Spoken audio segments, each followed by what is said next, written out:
સીધી વાત છે કે જ્યારે ગુજરાતના ખેડૂતોનો કપાસ ઓક્ટોબર મહિનામાં બજારમાં આવવાનો છે, ત્યારે તમે વિદેશમાંથી કપાસની આયાત પર તમામ પ્રકારના ટેક્સ નાબૂદ કરી દો છો, દેશના દરવાજા ખોલી નાખો છો કે જે દેશને જેટલો કપાસ અહીંયા મોકલવો એટલો મોકલી શકે.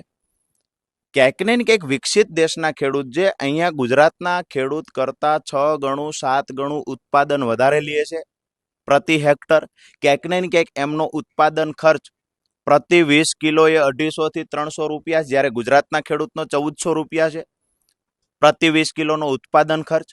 તો ક્યાંક ને ક્યાંક અમેરિકા, બ્રાઝિલ જેવા દેશના ખેડૂતોની સામે તમે ગુજરાતના અભણ ખેડૂતોને કોમ્પિટિશનમાં બજારમાં ઊભા રાખી દેશો તો બાપડો ગુજરાતનો ખેડૂત કેવી રીતે ટકી શકે? તો કેન્દ્ર સરકારના આ નિર્ણયને અમે વખોડીએ છીએ. આ નિર્ણયની વિરુદ્ધમાં ભૂતકાળમાં અમે આવેદનપત્રો પણ આપ્યા છે અને ઐતિહાસિક મહાસંમેલન કરવા પણ જઈ રહ્યા છીએ. અત્યારે જે વરસાદના કારણે સંમેલન મોકૂફ રહ્યું છે, પણ આવનાર દિવસોમાં ફરી વખત તારીખ જાહેર કરીશું અને મોટી સંખ્યામાં 1987 પછી કોઈએ નહીં જોયું હોય એવડી સંખ્યામાં ખેડૂત સંમેલન થશે.